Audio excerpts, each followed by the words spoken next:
La semana pasada arrancaron las campañas judiciales y más de 3,000 candidatos y candidatas en todo el país están recorriendo las calles, están buscando la forma de acercarse a los electores en un contexto de una elección extraordinaria, una elección sin precedentes en el país, donde pues todos son prácticamente abogados que se dedicaban a otras cosas y no necesariamente a hacer política. Hoy tienen un gran desafío, un gran reto de comunicar quiénes son sus perfiles y comunicar también su experiencia para poder enamorar al electorado. La mala comunicación. Ideas para comunicar bien sin morir en el intento. Un podcast de Sentido Común Latinoamérica. Agradecemos a nuestros patrocinadores CMB, Corporación Mexicana de Evaluación, y Ajedrez Eventos y Soluciones por ser parte de este proyecto. En ese sentido, la semana pasada tuvimos a la magistrada y candidata también a ministra de la Corte, Paula García Villegas, y hoy tenemos a otro candidato también a ministro de la Suprema Corte de Justicia de la Nación. Nos acompaña el licenciado, el maestro Carlos Odriozola Mariscal, y bienvenido, maestro.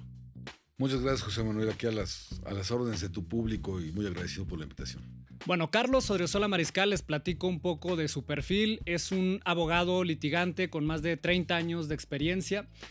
No tiene experiencia como tal dentro del Poder Judicial, pero sabemos que tiene 30 años litigando, haciendo uso de los instrumentos jurídicos. Conoce desde la primera, segunda, tercera instancia e incluso ha llegado hasta la Suprema Corte de Justicia de la Nación. Platícanos, Carlos, un poco de tu perfil. ¿Quién eres? Bueno, mira, en primer término, déjame decirte que tengo mucha experiencia en el Poder Judicial.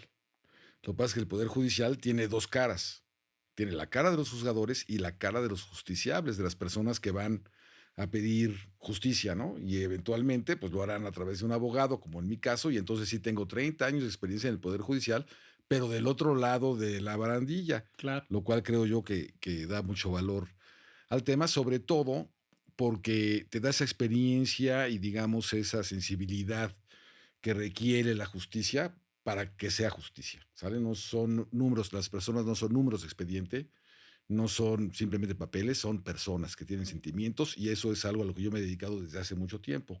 Entonces, mis antecedentes, pues básicamente se remontan a la idea, de querer hacer justicia. Digamos que muy joven leía el Quijote y yo decía, bueno, yo quiero hacer lo que hace el Quijote, quiero de alguna manera ser protector, ¿no? O proteger a la gente. Yo creo que por eso fue que escogí estudiar Derecho y siempre lo que me ha llenado, lo que me ha gustado del derecho es justamente la protección a las personas. Creo yo que es lo que de alguna manera me ha movido en todo lo que he hecho profesionalmente. Y entonces hace más de 20 años, empecé como todos, a lo mejor con lo que me caía, ¿no? Cuando empiezas tu despacho, pues la cobranza, el tema de arrendamiento, pues cuestiones a lo mejor sencillas, alguna cuestión penal sencilla. Y en algún momento comencé a explorar cuestiones de derechos humanos, un poquito antes a lo mejor de lo que se había puesto o se puso a la sazón de moda, y entonces comenzamos a llevar litigios que involucraran justamente los deseos de las personas o las necesidades de las personas de recibir realmente justicia en función de las violaciones que se llevaban a cabo en contra de sus derechos humanos. Y eso, pues digamos que a mí me llenó mucho, me dio muchas satisfacciones y me continué con ese derrotero.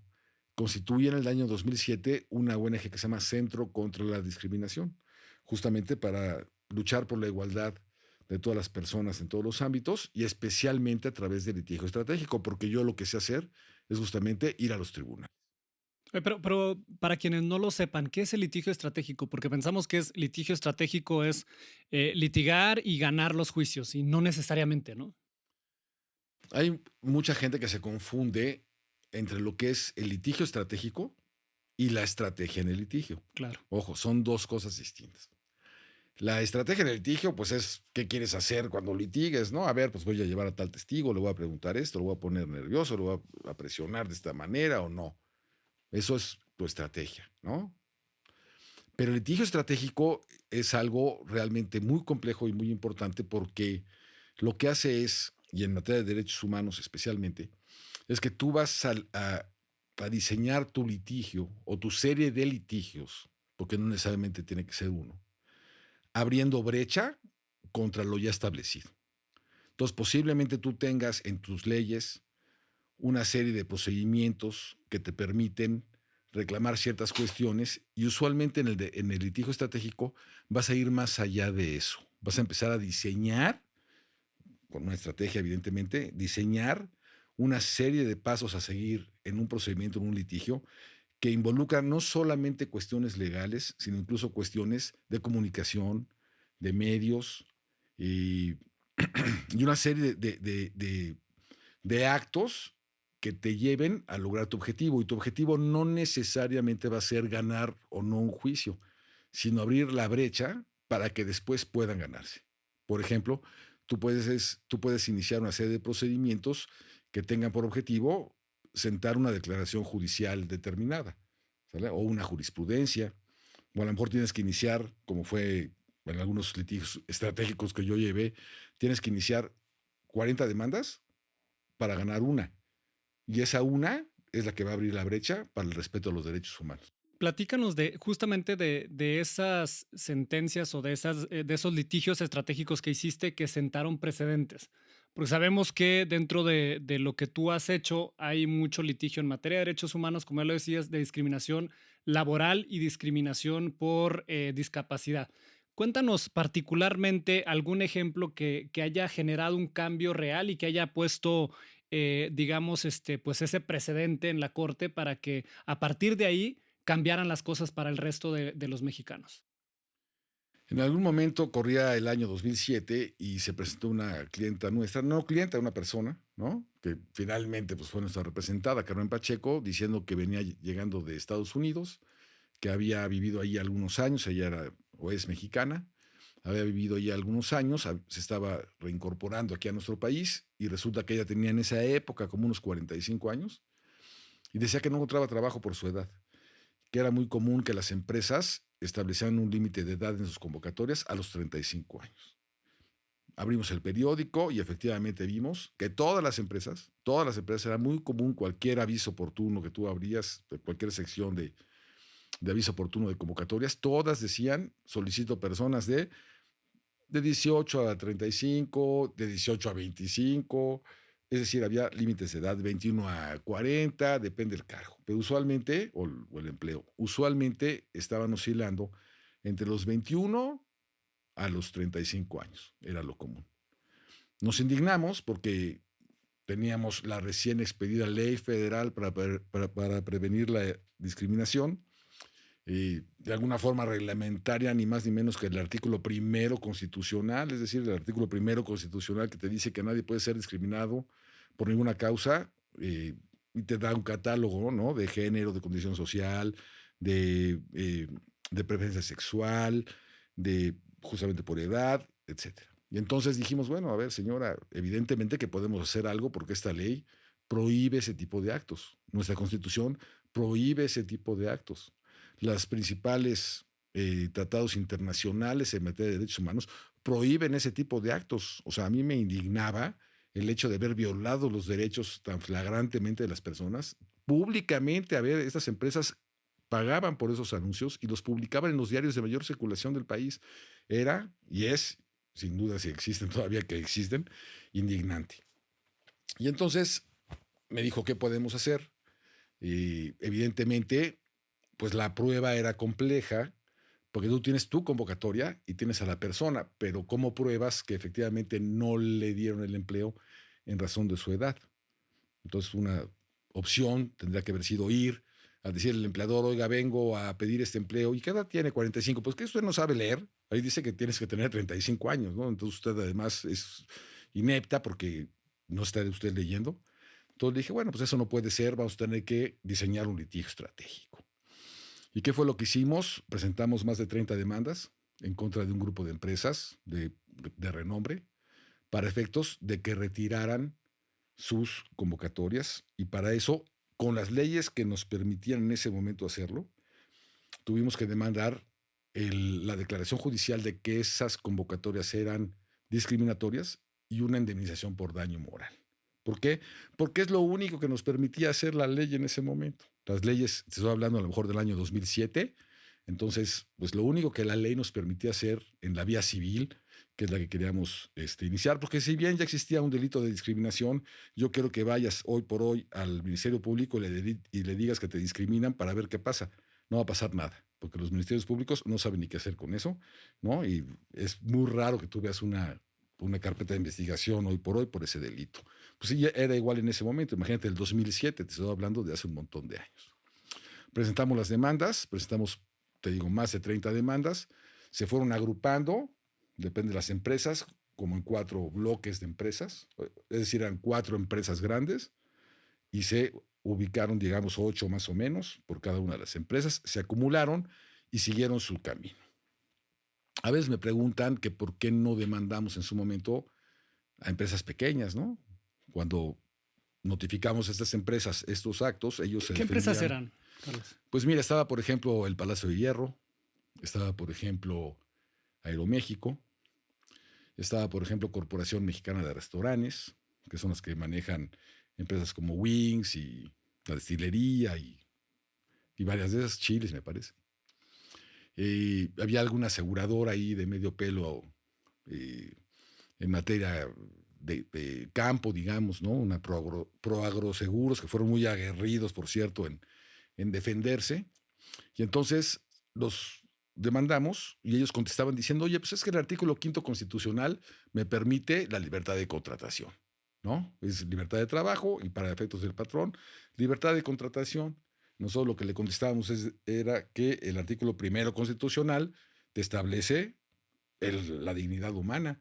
Entonces estas personas, quien quiera que fuera que pidiera el empleo, tendría el derecho a no ser discriminado, ¿no? Entonces pusimos sobre la mesa de los tribunales qué valía más, la dignidad o tu libertad de contratación.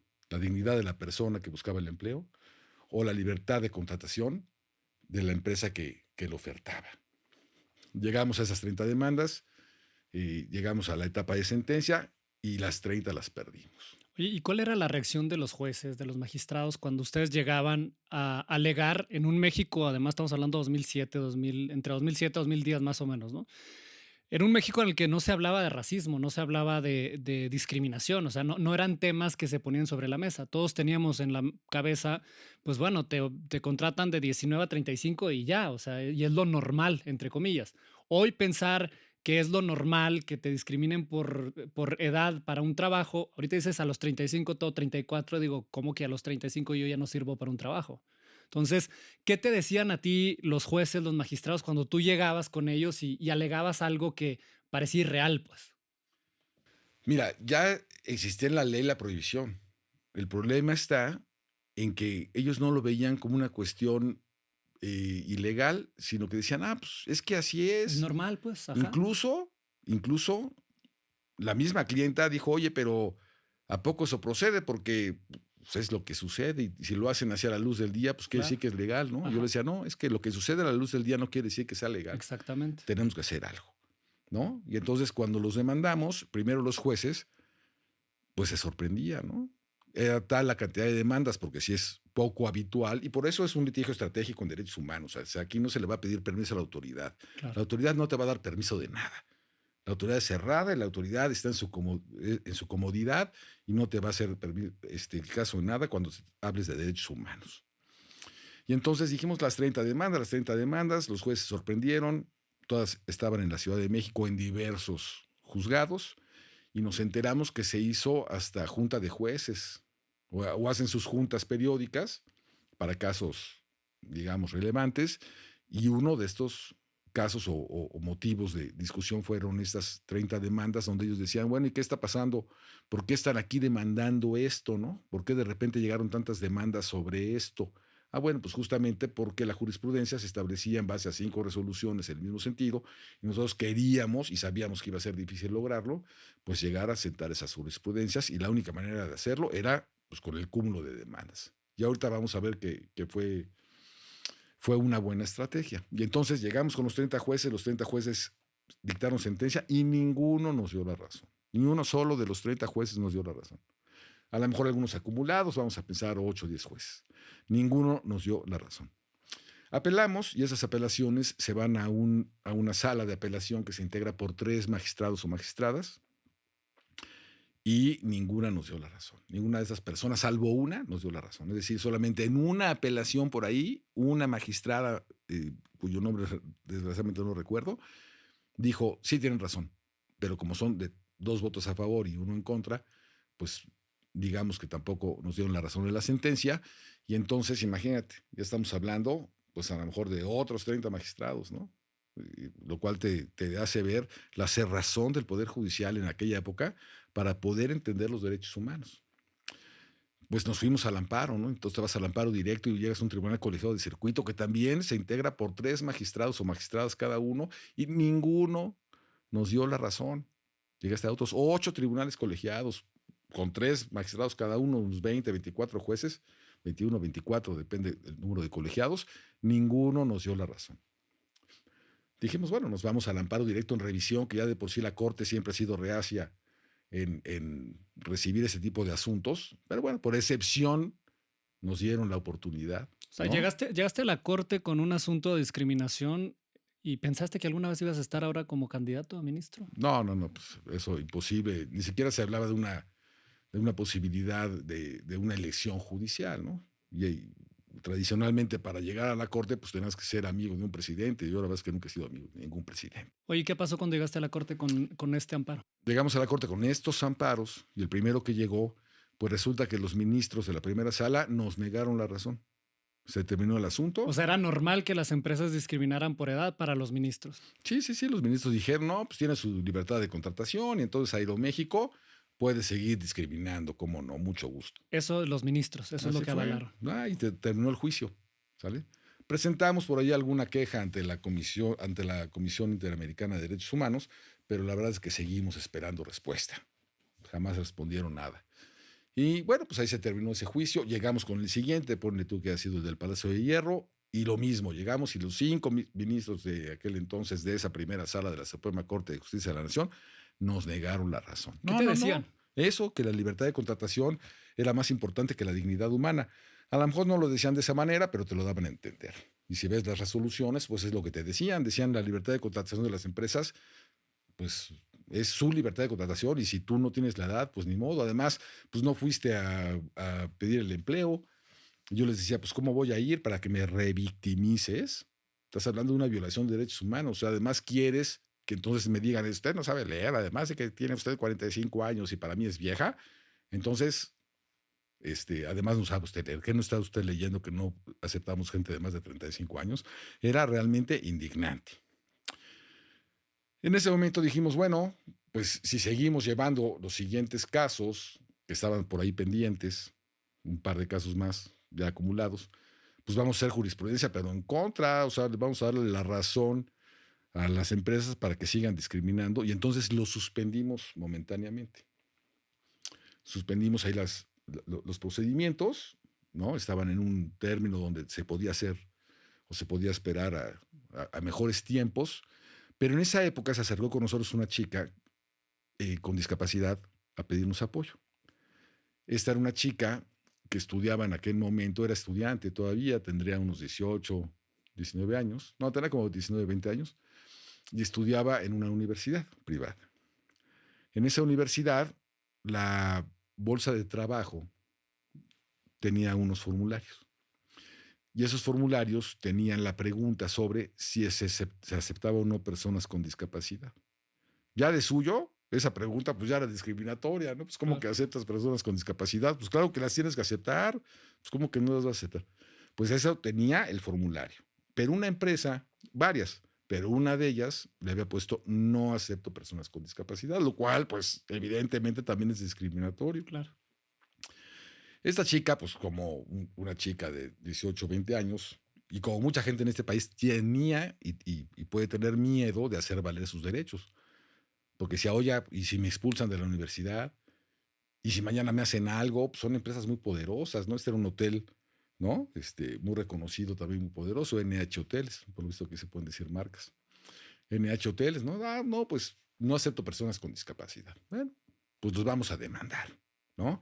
Los demandamos por esa discapacidad. Lo mismo, le dijimos, oye, tu convocatoria es ilegal y tienes que indemnizar a la persona por daño moral. No, mi libertad de contratación y cómo es posible, son unos abusivos, abusan de su derecho, ¿no? Pues lo mismo, llegamos al tribunal, esa era una sola demanda. Llegamos al juzgado, el juzgado no nos dio la razón, apelamos, los 3 magistrados o magistradas no nos dieron la razón. Nos fuimos al amparo con un tribunal colegiado también de 3 magistradas y tampoco nos dieron la razón. Dijimos, bueno, no nos queda más que la Corte. Y entonces llegamos a la Suprema Corte, cosa que te digo, no es sencilla, pero teniendo la técnica adecuada puedes llegar a la Suprema Corte. Llegamos a la Suprema Corte y en ese momento acababa de resolverse el caso Rosendo Radilla ante la Corte Interamericana de Justicia, lo cual significaba que México había sido condenado por violaciones graves a los derechos humanos de un señor Rosendo Radilla que murió, desapareció, pero seguramente lo mataron en los años 70 del siglo pasado, cuando la guerra sucia en México. Ya estábamos hablando que ya estábamos en el año 2011, 2010 la sentencia, 2011 más o menos 40 cuando años se resolvió después. esto. 40 años después, finalmente se hacía más o menos el reconocimiento de la injusticia que se había hecho en contra de Rosendo Radilla, porque eso no quiere decir que se le haya hecho justicia, ¿verdad? Y esta condena de la Corte Interamericana, ¿por qué es importante para el proceso que nos mencionabas de Mariana? Entonces, se da esa sentencia y la Corte condena al Estado mexicano a reformar o a reforzar sus leyes en materia de derechos humanos, y entonces se da una reforma de 2011 que hizo el entonces presidente Enrique Peña Nieto, muy importante, no porque haya sido un gran observador de derechos humanos, sino porque fue forzado por la Corte Claro. Interamericana de Derechos Humanos a hacer esa reforma en donde se dijo que todos los jueces, todas las autoridades estaban obligadas a velar por los derechos humanos y aplicarlos desde la primera instancia.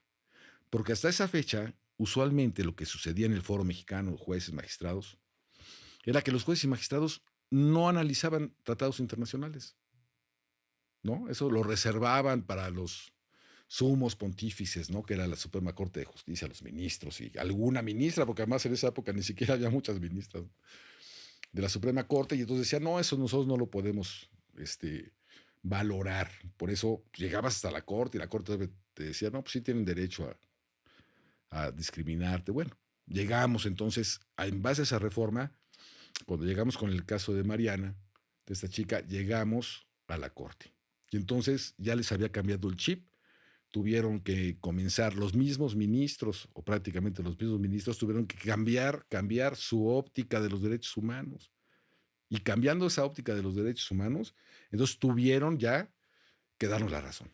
Y entonces en un proyecto del entonces ministro Arturo Saldívar, nos dan la razón que nosotros alegamos y que veníamos alegando y que veníamos planteando, porque aquí es bien importante decirlo, o sea, los ministros no te están regalando nada, ¿eh?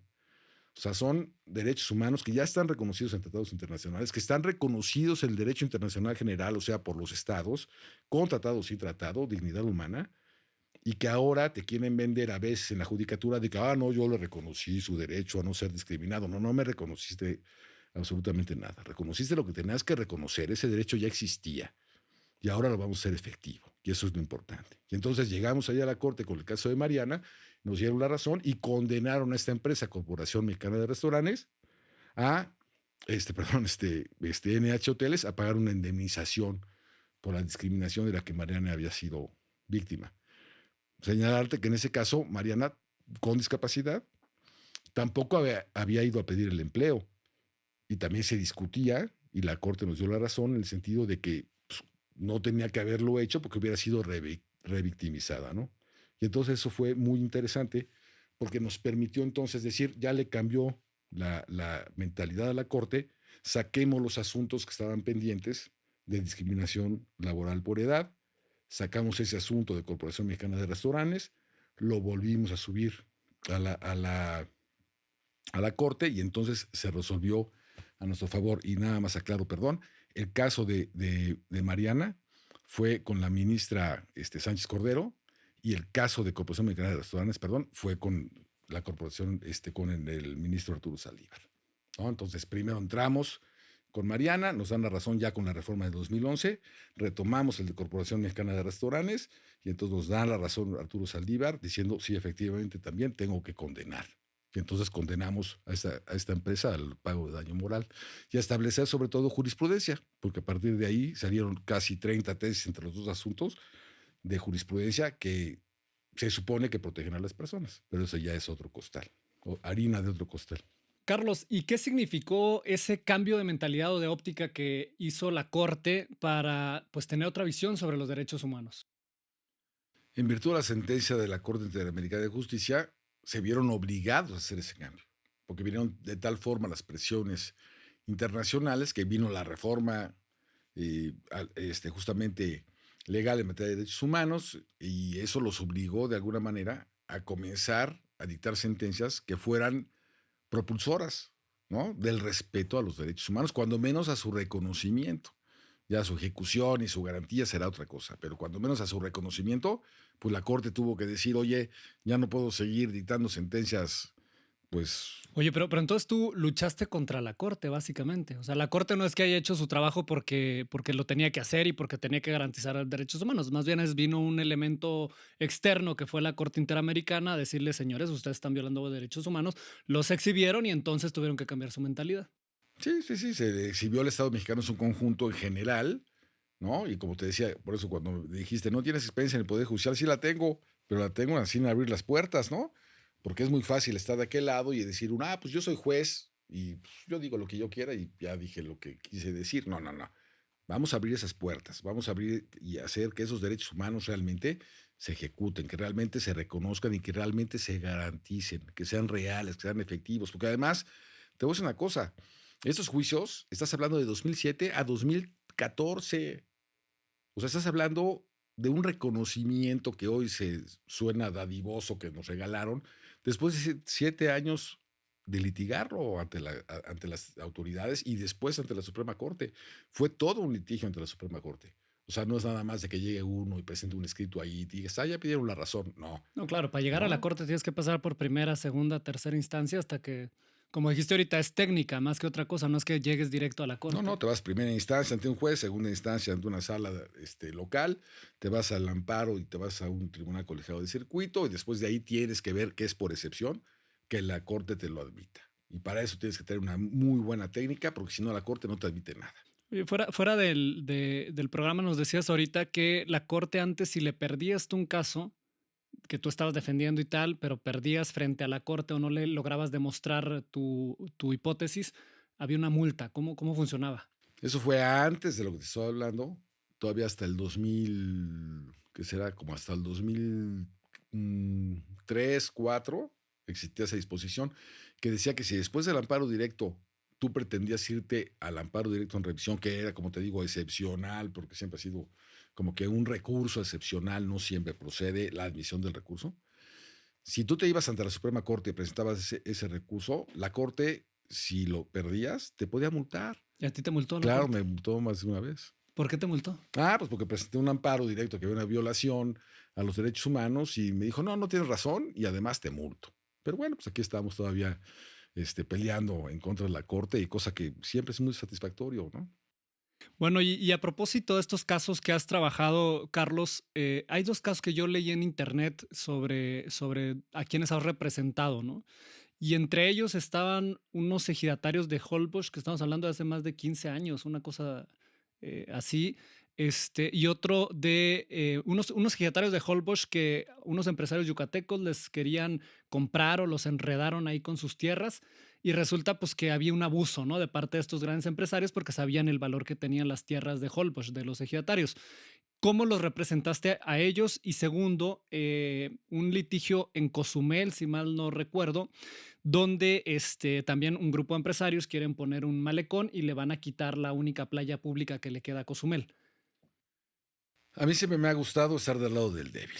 Y en algún momento, justamente estando de vacaciones ahí en la isla de Holbox, se me acercaron ahí los ejidatarios y me comentaron de su asunto. Me dijeron, ese abogado, oiga, ¿y cómo ve esto? Y mire, fíjese que nos robaron nuestras tierras porque nos pagaron muy poquito. Les habían pagado cualquier cosa después de muchos engaños y una serie de triquiñuelas muy complicadas que no creo que tengamos tiempo para que te las platique. Resulta que pues, les dieron, ahora sí que cacahuates por sus tierras, cuando la ley agraria, reformada por Carlos Salinas de Gortari en el 93-94, señalaba que se les tenían que pagar a un avalúo que tenía que ser un organismo del gobierno que se llamaba INDAVI. No les pagaron esa cantidad, les habían pagado, te reitero, algo muy poquito, Y bueno, se inició una serie de litigios que debo decirte que los tribunales agrarios a la fecha no pertenecen al Poder Judicial, que es otra asignatura pendiente de la judicatura. Es decir, los tribunales agrarios, que son muy, pero muy ineficaces, muy, pero muy corruptos y son completamente insuficientes, no pertenecen al Poder Judicial, pertenecen al Poder Ejecutivo y no se incluyeron en la reforma judicial de la que estamos hablando. Es decir, no se va a votar por magistrados agrarios. Sí existen, se llaman magistrados agrarios, pero no pertenecen al Poder Judicial y esos no van a ser materia de votación, que también es otra asignatura pendiente del gobierno, que ese tipo de jueces se integren al Poder Judicial y que también se voten. Entonces los ejidatarios, los campesinos, la clase campesina, pues resulta que no tiene jueces, tiene funcionarios del Poder Ejecutivo que se dicen magistrados y que pues no resuelven tampoco nada. Presentamos varias demandas hasta el año 2010 y a la fecha siguen sin resolverse muchas de ellas. Tenemos tribunales agrarios muy ineficaces y estamos hablando de 2010 a 2025 y seguimos ahí en la lucha. Imagínate nada más lo que nos espera en este país. Y luego me comentabas también del asunto de Cozumel. El asunto de Cozumel resulta que a los ciudadanos de la isla y ciudadanas les quieren hacer un cuarto muelle en la isla, cuando si hay tres, ya no es necesario un cuarto muelle, pero además se los quieren hacer en la única isla que me dicen estos ciudadanos, que es en la que pueden ver los atardeceres de la isla. O sea, ¿qué es lo que va a pasar con ellos? Y me dicen, oiga, aquí venimos con nuestros niños, con nuestras niñas, con nuestros hijos, en familia, los domingos que descansamos y queremos ver aquí un poquito de sol, porque no tenemos derecho al esparcimiento. Claro que sí. Hay un derecho humano que se llama el derecho a la ciudad para que tú utilices tu lugar de vida, tu ciudad en este caso, tu comunidad, pues con todos los derechos, ¿no? De educación, de salud, de esparcimiento. Y en este caso entonces presentamos un amparo para efectos de que se suspendiera la construcción del muelle. Resulta que este amparo es muy interesante porque la ley dice que se tiene que hacer una consulta, ¿no? No solamente desde el punto de vista ambiental, sino también desde el punto de vista democrático, ¿no? O sea, oye, ¿cumple o no cumple con el tema ambiental? Mira, no lo cumple, pero vamos a pensar que lo cumpliera. ¿Quieren los ciudadanos que exista un muelle? No, no queremos. Entonces se hizo la consulta y ¿qué crees? Votaron todos los ciudadanos y por mayoría de votos abrumadora resultó que no querían el muelle. Es decir, la consulta decía no quieren el muelle. Y entonces va la autoridad y dice, pues ya hicimos la consulta, hagan el muelle. Oye, pero la consulta decía que no procedía el No muelle. fue vinculante. No. Pero debe ser vinculante la consulta. Claro que debe ser vinculante, pero ahí la interpretación es, no importa, ya se hizo la consulta. A mí la ley me obliga a tener una consulta. Ya el resultado de la consulta, pues eso ya es otra cosa, ¿no? Entonces presentamos el amparo y desgraciadamente se acaba de resolver en una resolución que vamos a acusar, obviamente, desde luego, de corrupta, y diciendo, no, pues que se haga el muelle porque hay una serie de argumentos irrazonables, irracionales, ¿no? Que no llevan a nada, pero bueno, pues ahí estamos todavía, como es muy reciente, vamos desde luego a tomar cartas en el asunto para que se respete el derecho de estos ciudadanos de que no se haga ese muelle. Que hay que seguir luchando por los derechos humanos en este país. Oye, Carlos, y dentro también del trabajo ese de googlear tu nombre antes de tenerte como invitado, pues vimos que fuiste el único abogado que se opuso y que generó ahí una controversia sobre este premio o este reconocimiento que es el máximo galardón que le da el gobierno mexicano a una persona extranjera y que se le hizo a Jared Kushner, el ex asesor de Trump y además yerno de Trump. Estamos hablando de la primera vez que estaba Trump compitiendo para la presidencia de la República, ¿no? De Estados Unidos. Hoy estamos ya 8 años de diferencia, 8 sí son, ¿no? Bueno, muchos años, sí, 8 años de diferencia, o poquito más, y que vemos que el discurso de Trump anti-mexicano, anti-inmigrante, hoy por hoy arancelario, perdón, y pues sigue igual, ¿no? O sea, siempre contra los migrantes, siempre contra los mexicanos. En su momento dijo que los mexicanos éramos rateros, violadores, narcotraficantes y que lo único que le mandábamos a Estados Unidos era justamente ese tipo de personas. Y tú metiste una controversia ahí para que le quitaran este reconocimiento. Digo, es algo prácticamente imposible que un estado, un país le quite un reconocimiento que le dio a otro país extranjero o al yerno del presidente más poderoso del mundo. Pues está cabrón, ¿no? Entonces, ¿cómo le hiciste ahí y por qué lo hiciste?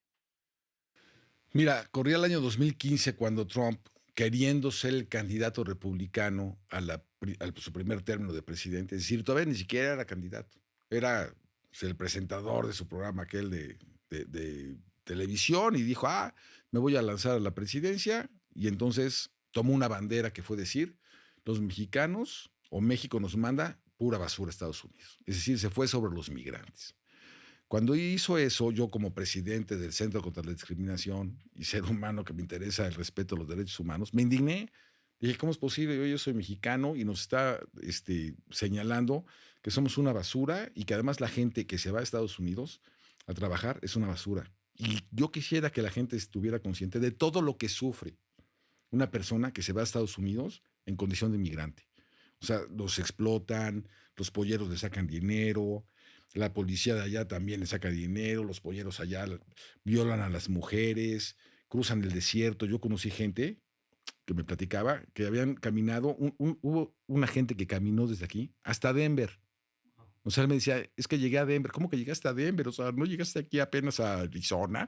No, llegué a Denver caminando con las peores condiciones posibles. O sea, los migrantes realmente, mis respetos, merecen pues todo el reconocimiento de lo que llegan a sufrir. Se mueren en el camino, se mueren de sed, De frío, se de les violan calor, sus de todo. derechos completamente. Entonces, cuando yo escuché eso de Trump, la verdad es que me indigné y dije, ¿cómo es posible que este cuate, todavía que además le sirven a su gente allá en Estados Unidos, nos diga esto? O sea, a mí me parece algo pues prácticamente inconcebible. Y entonces presenté una denuncia en lo que me alcanzaba, y vuelvo al litigio estratégico, lo que las leyes me permitían hacer, que fue una denuncia, una queja ante el Consejo Nacional para Prevenir la Discriminación, que es un órgano desconcentrado de la Secretaría de Gobernación.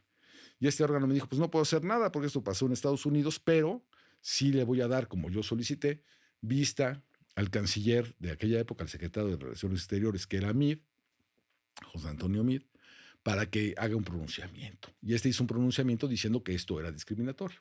Esto fue en el año 2015 y ahí terminó la cosa porque la ley mexicana pues no nos daba para más. Viene el sexenio de Peña Nieto y en el último día de su sexenio se le ocurre darle la condecoración mexicana del Águila Azteca a Jared Kushner en su carácter de asesor del presidente Trump. Pues me volví a indignar. Yo dije, pues ¿cómo es posible si este señor se la pasa violentándonos y discriminándonos, que se le dé esa condecoración? Yo como abogado tengo que hacer algo. Fue un escándalo nacional, salió en toda la prensa, todo el mundo se quejó, hubo caricaturas, todo el reclamo que tú quieras, pero nadie hacía nada. Yo dije, bueno, yo voy a hacer algo y presenté un amparo. Un amparo que en principio se desechó, pero lo recurrí. Un tribunal colegiado me tuvo que dar la razón. Se admitió el amparo y ese amparo pues llegó hasta la mañanera, la pregunta incómoda al presidente si le iba a quitar la medalla a Kushner. El presidente López Obrador en aquella época dijo, no voy a testerear, así lo dijo, cabezas, gobiernos ajenos, extranjeros. En fin, es evidente que desde el punto de vista político pues no era una cuestión que fuera fácil de resolver, así lo entendimos. Y sin embargo, pues mantuvimos nuestra posición para visibilizar el problema. No es porque pensáramos que le iban a quitar la medalla a Kushner, pero ¿qué crees? Se la manchamos.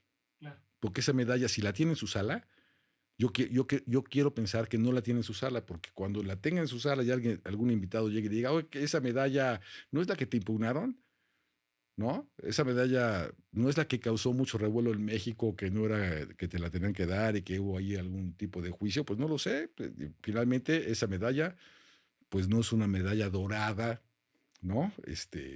O que esté incólume pues, dado sus prejuicios y sus cuestiones, digamos, su conducta violenta y discriminatoria hacia México, pues ya es una medalla que ya no le sirve de mucho y se visibilizó el problema de los migrantes. Perfecto. Carlos, ya para terminar, una pregunta directa. ¿El Poder Judicial comunica mal o trabaja mal? Yo creo que tiene un poquito de las dos. Yo creo que el problema del Poder Judicial, que es un poder, como todos los demás, integrados por tantas personas, que también llega un momento pues, en que tienes que estandarizar un poquito el tipo de persona en la que llega. Y entonces, ¿qué es lo que le pasó a la justicia en México? Que llegó un momento en que la gente que llega, pues se limita a una interpretación, pues casi literal, un poquito exegética de las cosas, pero no va más allá y no va, digamos, velando por el lado humano de lo que debe ser la ley y su aplicación para que sea justa. Se queda simplemente, pues, con lo que dice, con una interpretación normalmente muy conservadora. Usualmente son juzgadores, juzgadoras, magistrados, magistradas que no son progresistas, que les da miedo innovar, que les da miedo respetar, en, aduciendo una seguridad jurídica que no es tal. Les da miedo aplicar los derechos humanos de manera progresiva, de manera justa y que la gente realmente tenga justicia. Y además, en procedimientos pues muy tardados. Entonces, además de que no se comunica a lo mejor lo que debe ser o lo que hace el Poder Judicial, lo que se logra el Poder Judicial, pues se quedan muy a la mitad. Reconocen el derecho, pues no lo garantizan, no lo ejecutan. Y aquí lo importante es que la gente pues no recibe la justicia como debe ser. Ese es el problema. Carlos, ¿y cómo has visto la campaña? ¿Cómo ves a las ministras actuales que se quieren reelegir en el cargo? Reelegir en términos generales, porque no es que hayan, no existe la figura de reelección en este momento, pero quieren repetir, digamos, en el cargo, ¿no? La ministra Yasmín Esquivel, la ministra Loreto Ortiz y Lenia Batres. Los eventos que están haciendo están ahí entre el límite de que si se rompe o no se rompe la ley electoral, están haciendo eventos masivos cuando la ley no lo permite.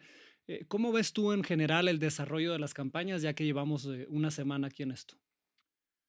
Mira, sin duda alguna es una campaña desigual e inequitativa para los que no vivimos en el gobierno o de las estructuras del gobierno.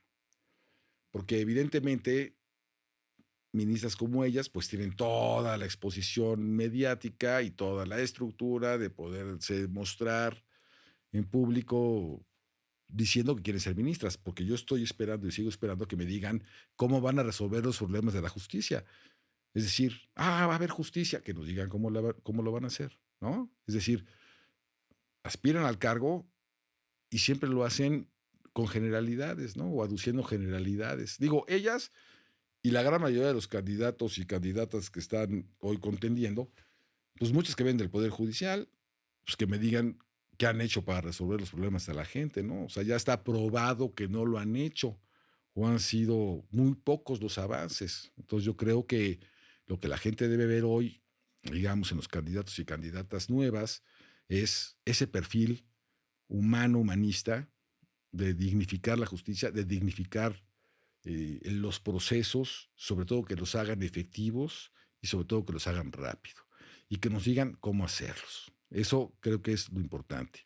Yo tengo un proyecto, tengo un plan de trabajo que he querido comunicar al INE, pero por cierto no ha sido posible porque ahora el sistema Conóceles es un sistema muy limitado donde en 120 caracteres, o sea, en 3 líneas, En un tuit. quieren que les digan pues, todo lo que vas a hacer por mejorar la justicia. ¿Cómo? ¿En 3 líneas? Pues claro, nadie dice nada. Lean el Conóceles y lean lo que cada candidato a ministro o candidata a ministra están señalando para resolver la justicia y ustedes díganme si así lo van a lograr.